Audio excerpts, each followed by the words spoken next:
What if sex was never meant to be confusing, just beautifully designed?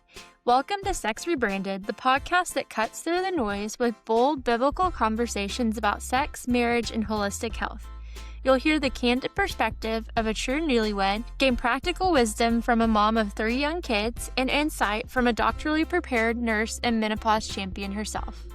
Welcome back to the Sex Rebranded podcast. If you are new here, I would highly recommend pushing pause and going back and listening to episode 1. That is the episode where we kind of put the whole podcast into context, and you'll get to hear why we started it and what we're doing and what our hope and vision for it is. So if you haven't listened to episode 1 yet, please pause and go back and listen, or you can keep listening to episode 2 and then do episode 1 after.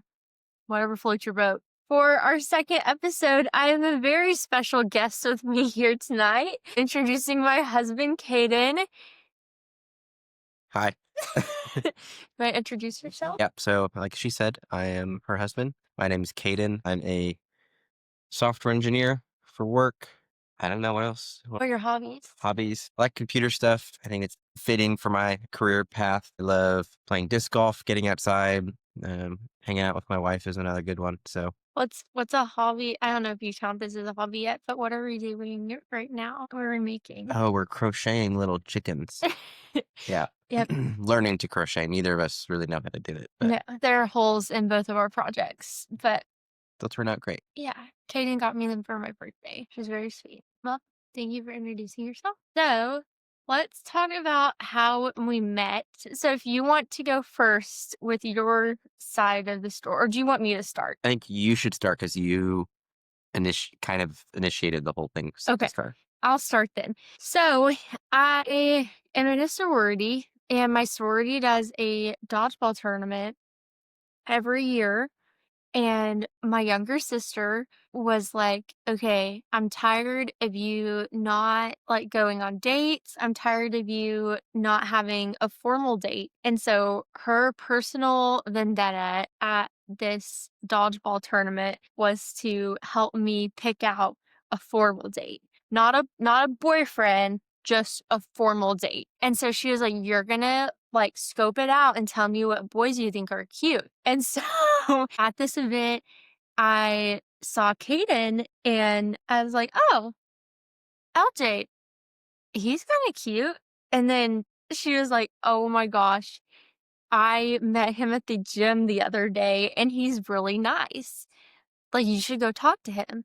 And I did not talk to him then. I didn't end up actually meeting him until I got basically dragged to a flag football game that his fraternity and my sorority were paired together for. Yeah. And then that's kind of where my side kicks in. Yeah. I just heard the little rumor that some girl thought I was cute, which I was like, man, who? And it turns out that a friend of mine was friends with her sister and she orchestrated it to get that information to me. Before her formal, my fraternity had a little date function coming up. So super casual, invite a girl to go hang out with you in a group setting and just kind of have a good time. So I was like, oh, this would be a perfect opportunity to ask her to this because I wasn't talking to anybody, really no interest in dating anybody. So I decided to ask her. So at this flag football game, I walk up and awkwardly ask her to this date function. Yeah. So then she said yes, but was pretty hesitant. You were pretty hesitant. Either way, got her phone number. Afterwards, I texted her saying, I'd love to get to know you more. Let's go on a walk before we go on this big old date function thing, just to kind of get to know each other. So we went on a walk and then went on a few more walks and then went on a date and then a few more dates and kind of never just stopped hanging out. Yeah. That's basically it. So a good segue from talking about how we met, what would you say the whole conversation went with like our timeline and how did that change? Yeah. So originally you had wanted to do more time, wait until you graduated from college, finished undergrad before getting married, which is fair. Mine was the same, but I'm a year older than her. So we've been dating for, I think, 4 months when it first got brought up, but we didn't really talk about it. It was more just like, hey, start thinking about this. And then we get to 6 months in where we had our first conversation about it. My thought was, I was a junior at the time. I was graduating the next year. Personally, don't really think it takes much longer than a year to determine if you want to marry somebody. If So you date right. yes. So yeah, you have to be very intentional in that year, but I don't think that it takes much longer than a year if you have time to be intentional, ask the right questions, and spend time getting to know each other and figuring out whether you should get married or whether you can get married. But ultimately, your goal in dating somebody should be to get married and not just to be having fun for a specific amount of time. There's no reason for that. And then the other key is like while being intentional and spending that year is also like making sure you have fun with the person and spend time getting to know them, know their friends, know their family, and just make sure that not only like do they check all the boxes of what you're looking for in a spouse, but are they fun to be around? Are you willing to hang out with them every single day for the rest of your life?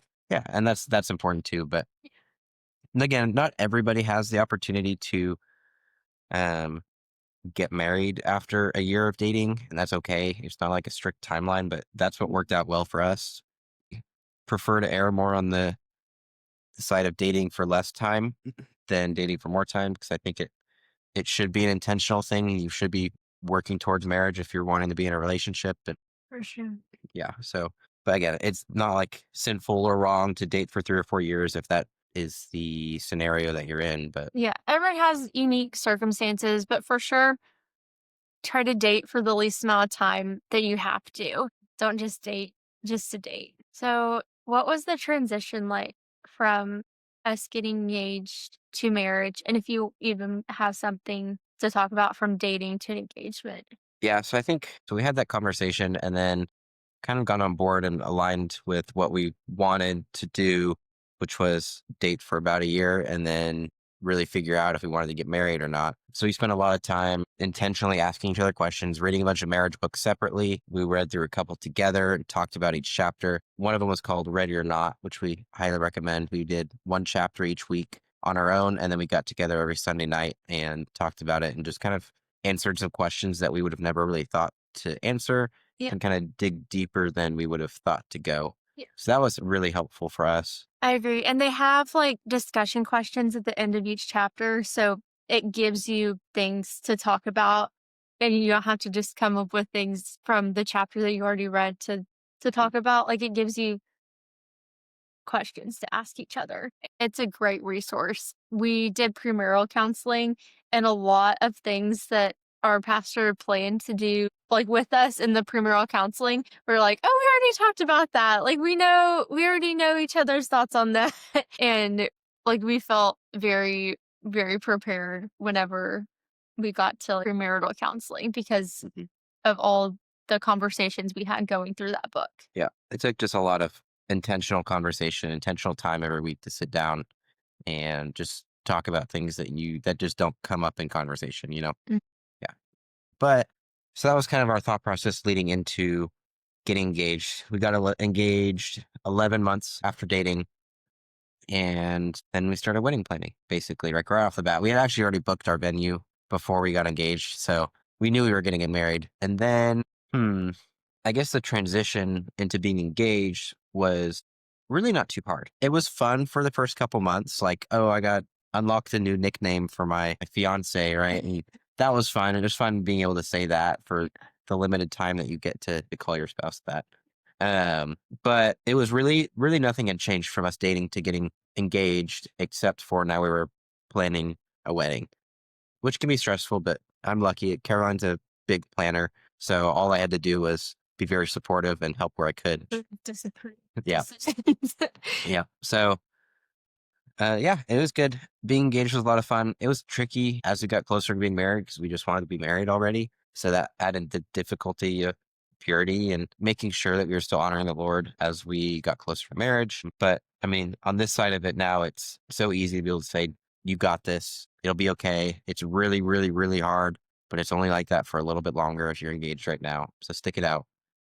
But yeah, so then engagement to marriage, leading up to the wedding was great. It was a lot of fun. I was a little stressful because I didn't have a job yet until about the week before we got married. I got a job offer to start the week after our honeymoon. So that was perfect. The Lord really worked in that whole situation. The Lord's provision has been so evident throughout our whole relationship. I mean, just providing us with each other. And like that was a total God thing. And then at first I was uncertain about getting married in college, and now that I am married and looking forward about to start grad school next year, even though it wasn't what I originally thought was like the best plan or the right plan, I am so grateful that we did it the way we did it and we got married like this past summer because I think it has made the transition a lot easier because besides marriage, there's not really any other huge change in my life. I mean, starting work was a big change for you. Yeah, I mean, just about all of the changes I could go through happened at once. I Yeah. graduated in May, got married in June, started a new job in July.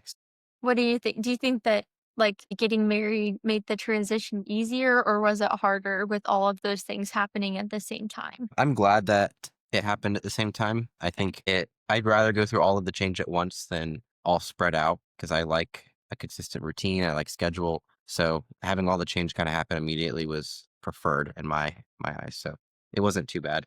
So it all worked out and then the timing with Kaden finding a job, like that was perfect timing. I think you got your job offer, yeah, a Just week week a before. week before we got married and then he started like a couple days after we got back from our honeymoon, Yeah. right? And so like that could not have been more perfect timing. And then I just remember from dating to engagement being so excited and so ready to be engaged and to like have a ring on my finger because like the personal commitment was there and like we knew that we wanted to get married. But I feel like in today's culture, you don't really take someone's relationship and be like, oh, they're like in a serious relationship if they've been dating under a year. For some reason, I feel like people think you have to have that year under your belt in order for it to be considered a serious relationship. And so I was just really excited to let the public know, like, this is my fiance, like, we're getting married. And it was such a fun time being engaged very early on.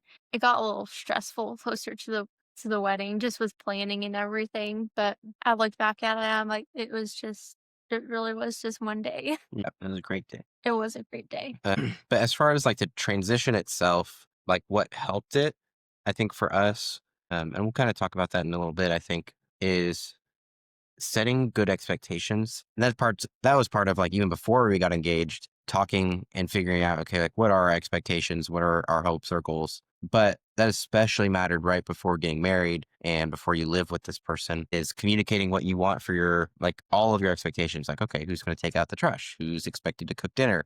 Who's expected to clean up after dinner? Who are we expecting to work in the future? That one's a little bit of a bigger one, but just like all of the little things that you really don't think about and expectations for the wedding night. It's like that one, it really helped kind of that transition because we were just very intentional the week before we got married of, hey, here's what like this thing is approaching. We're getting married. It's kind of a scary thing to have sex when you've never had it before, right? And the unknown is what's scary. And what we did was we talked about it and we walked through step by step what we wanted to do for the night, like almost down to the minute to kind of take out as much of the unknown as we could Yeah. and just be comfortable and look forward to it. So that was something that helped the transition a lot as well. And just maintaining that communication as we've been married to set expectations at the beginning of the week. And there's different seasons in your life, you know, like I think that the resource was like a printable thing that we did in premarital counseling, and you like check marked which things that you were going to do, which things you assumed your spouse was going to do, and then which things you thought it would be both of your responsibility to do. The things like household chores. And then you did it on your own, but then you showed your fiance your answers, and then you could have a conversation. So I definitely recommend finding a resource like that online and doing it together, and then having a conversation about it, and it will prevent a lot of frustration in the future because you want to start your marriage off in the best start possible, you know? You don't wanna go in struggling, and so setting those expectations really really helps Yeah. you start off on the right foot. Yeah, I agree. That's really what helped. I think the biggest contributing factor to a smooth transition of being married was Yes. setting expectations. And then it's probably something that you'll have to do periodically as your season of life changes. once I start grad school, after we settle into kind of finding a new like rhythm and routine, like we'll probably have a similar conversation again. And then once we have kids, your life changes. And so sometimes your expectations may change. And if they do, you need to make sure to talk to your spouse about it and not just assume that they can read your mind. Never assume mind reading.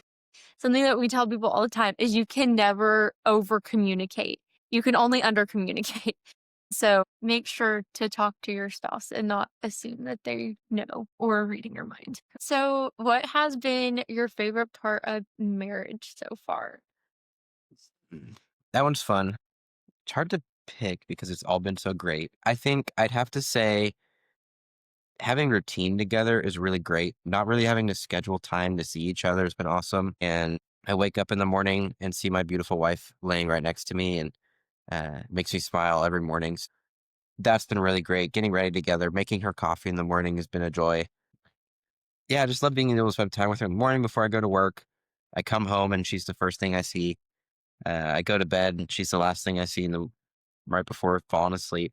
So it's really fun just kind of get ready for bed together too and spend all of the little mundane tasks of life with your best friend. Makes it a lot more fun, a lot more enjoyable. Yeah, so I think that'd be my favorite part. Is kind of just little routines and habits that we've got into together. And we're both very routine driven people, so having a routine together has been awesome. Brushing your teeth by your best friend makes brushing your teeth fun. And we're both very much so creatures of habit. Yeah, it's been really fun coming up with a good routine together. Okay. What was something, if anything, that was different than what you expected about marriage? Hmm.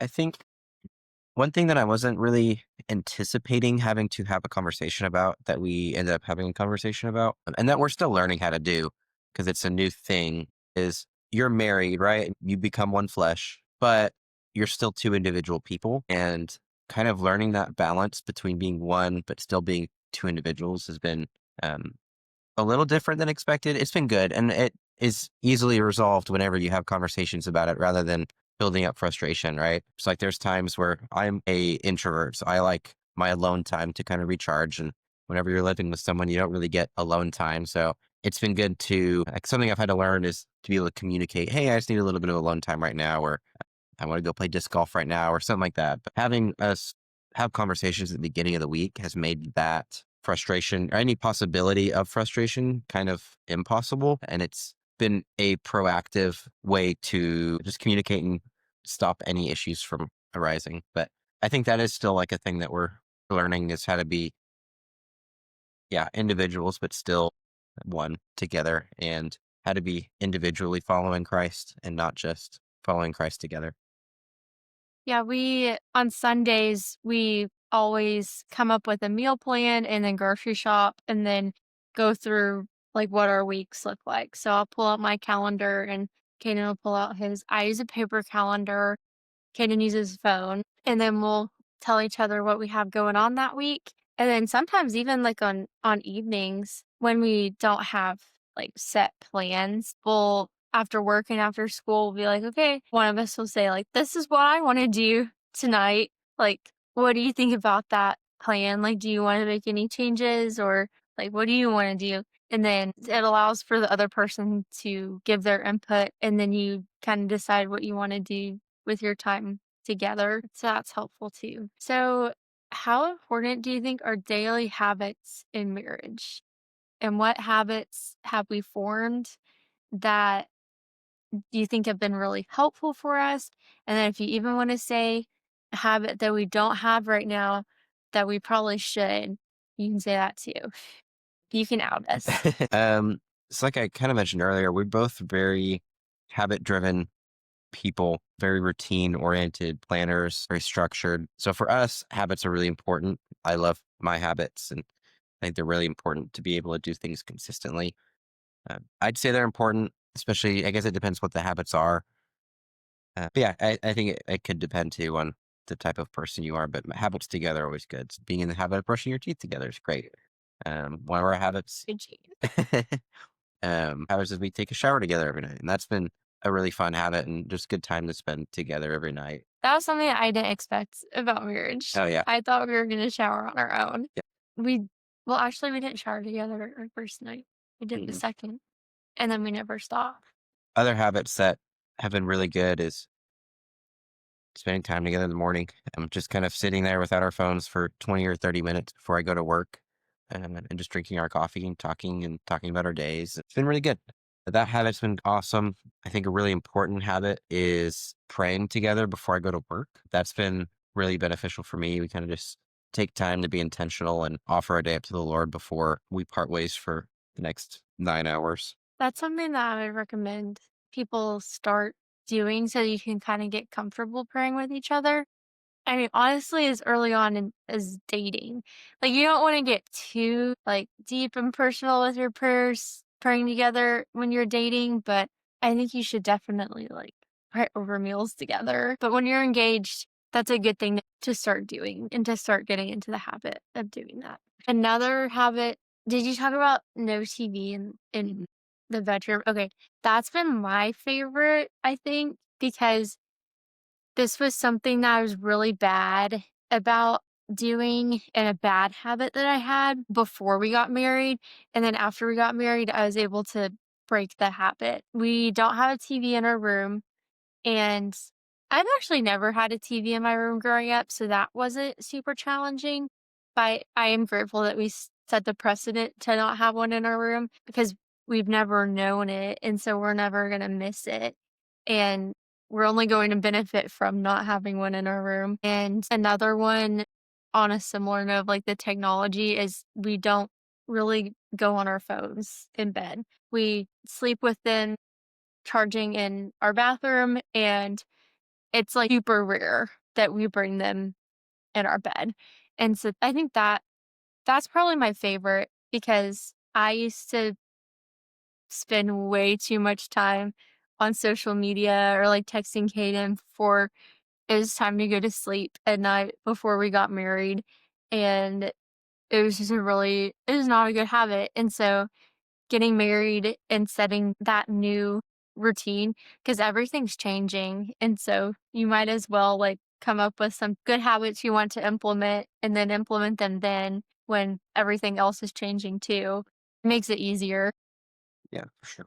Okay. Have you learned anything from marriage? I think I've kind of really already talked about it, but really, I think I knew the importance of expectations, but I didn't really fully understand the importance and see the effects of what expectations and what setting them would do until we got married. And I could look at all of the ways that they've prevented frustrations or any arguments from happening. I think one of the things that I tell my friends when they ask, "Oh, how's the first 6 months of marriage been going?" I said, "Oh, it's amazing, but I can see why people might be frustrated after the first few months." And that only is the case if you don't communicate.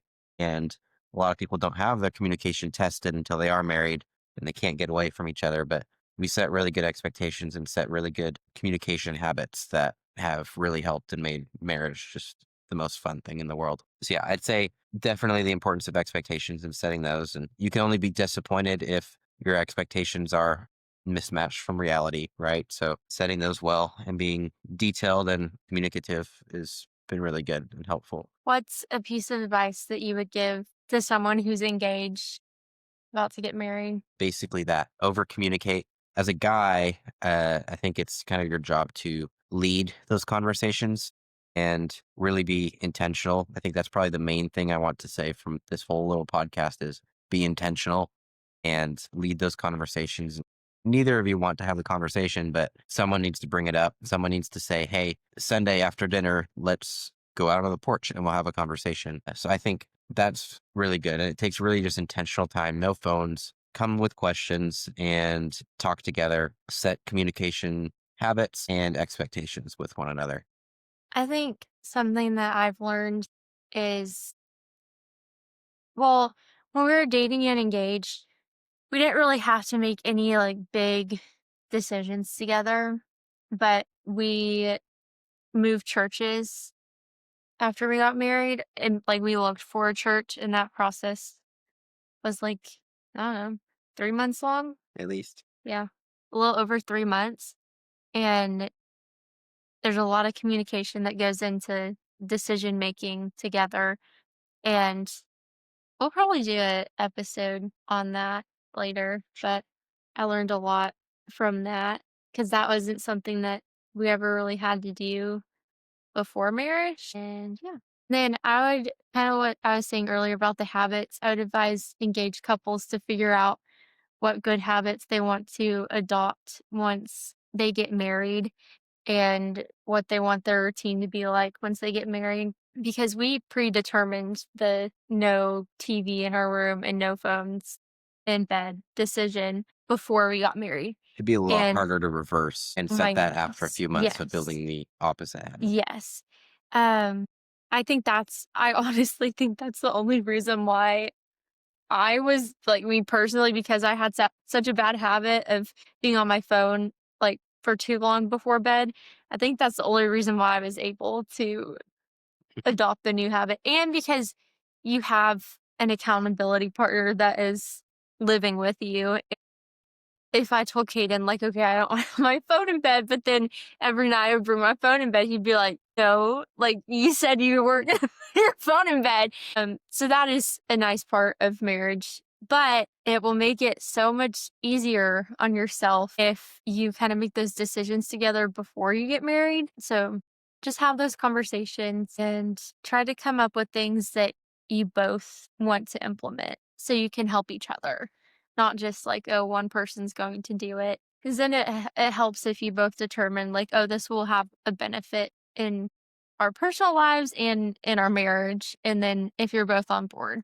Kind of like the gym membership that we bought that we've maybe been once. Oh, see, Oops. that's a good example of the habit that we need to adopt. But we've been struggling with that one. Oh yeah, that one's a tough one. It's just so cold outside. It's also like 2 minutes away from us.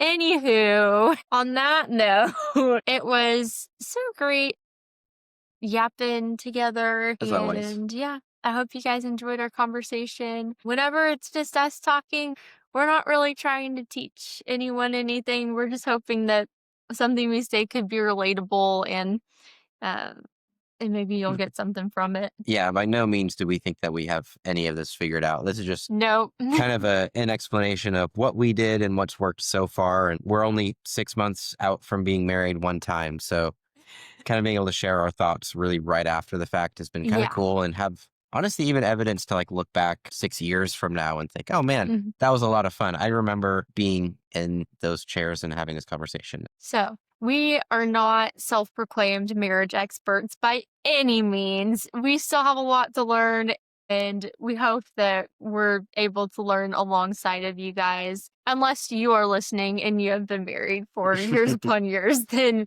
we should still probably have you on the podcast to talk with us. But, anyways, that is the end of this episode. Thank you guys for listening. Thank you for listening to this week's episode of Sex Rebranded. If you have a question you want answered or a topic you want to be talked about on the podcast, send us an email at sexrebranded@gmail.com.